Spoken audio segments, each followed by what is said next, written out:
Chris Wallace, who seemed really perturbed, right? I've played you guys this clip, but we got to watch it again because boy, oh boy, was he mad. The Tucker Carlson got that Putin interview, and not him. Let's take a quick peek at Chris Wallace's reaction. Does he have a show anymore, guys? Like, does he have a show? Like I guess it's a Sunday show, or is it I have no idea how to watch him anywhere. I don't think it's like here on YouTube. I saw this clip somewhere, maybe on Twitter. That's how I'm bringing it to you. But let's take a peek. Maybe he was standing in for somebody. Maybe he finally got a show on CNN. I don't know. But he's spouting his mouth off. Watch. Tucker Carlson showed up in Moscow this week to interview Vladimir Putin. It turned out to be anything but an interview. Putin droned on for 2 hours and 7 minutes, while Tucker sat there like an eager puppy. Occasionally, but rarely, he got in a question, like this one about the power of the deep state in Washington. It sounds like you're describing a system that's not run by the people who are elected in your telling. That's right. That's right. But more telling than what Tucker asked is what he didn't ask. Nothing about why Putin invaded a sovereign country. Nothing about targeting civilians. Nothing about Russian war crimes. A reporter can ask Putin a tough question if he wants a real interview. No. And here's... Why is it that so many of the people that oppose Vladimir Putin end up dead or close to it? that is a real question. I'll give him that. But apparently, that's not why Tucker went to Moscow. During the Cold War, gullible Westerners who spread Soviet propaganda were dismissed as useful idiots. But calling Tucker that is unfair to useful idiots. I have a special show on Friday. Make sure that you sign up, you subscribe, you hit the bell, you make sure you get the alert, because on Friday I am doing a deep dive. I've warned you guys, I get really into history. I'm a former historian. That was my sort of academic training, early American. But I looked at it all. World War I, World War II, big stuff, and European history and Western history primarily. And I'm sitting there going, wait a second, Putin made some very interesting points. So I went back and I did all this research, and I'm still doing research. And I brought some of it to you in bits and spades, but the whole thing is coming in one big shebang on Friday.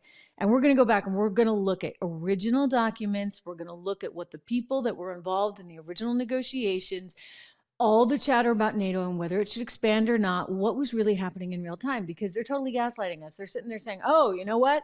NATO was never, ever not going to expand. We were always intending to do this. You do a search online, and sure enough, that's what you find out. And I'm like, wait a second, but I'm pretty sure.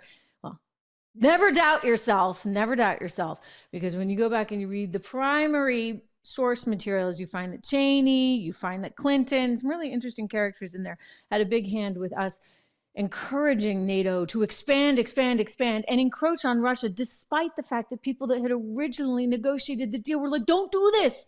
Russia's going to be really mad, and you're going to find yourselves right back where we started. And here we are, ladies and gentlemen. The wall came down in what, 1989? I remember. Those were good years.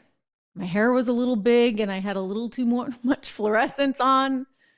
I was early in high school. What can I say? Anyway, 1989, wall comes down. They don't know what to do with themselves. And by 1992, Dick Cheney had a plan. And well, the rest is history, ladies and gentlemen. The rest is history. So tune in to the special edition of Friday's show right here on the Trish Regan channel. We're going to get into it in depths you've never quite seen before, which means we're going back to primary sources.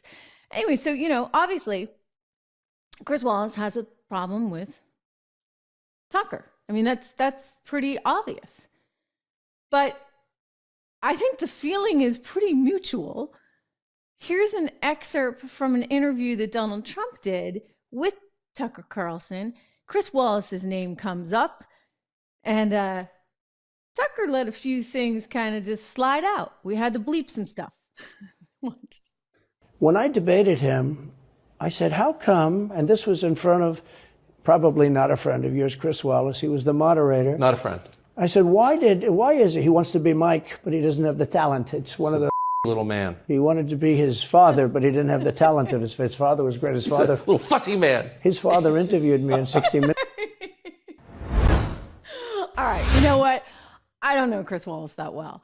I think I shared like a working trailer when we were on assignment once. I was out in Simi Valley for something connected with the Regan Center there, Regan Library. I was also working with him.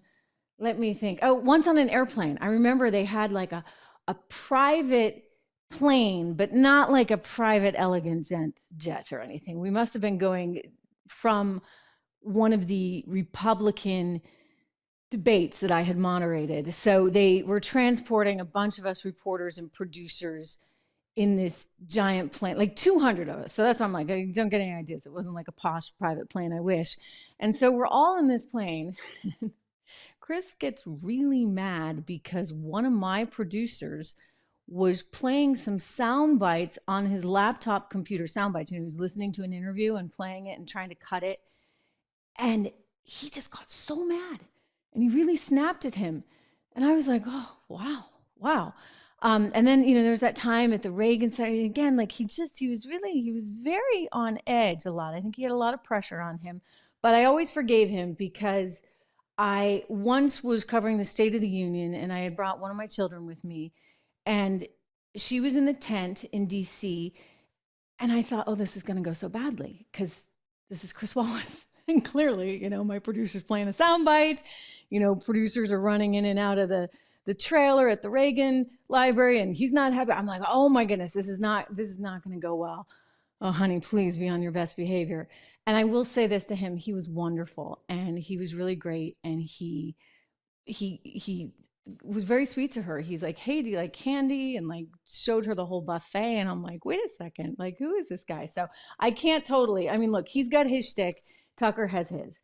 And they are very clearly wedded in these very different camps. One is very formal, by the book. I'm a journalist with a capital J and I'm so proud of it. And Tucker's like this scrappy little upstart who's willing to ask questions that, people don't always seem to want to ask. So they both serve their purpose in this world, shall we say, and they both hate each other.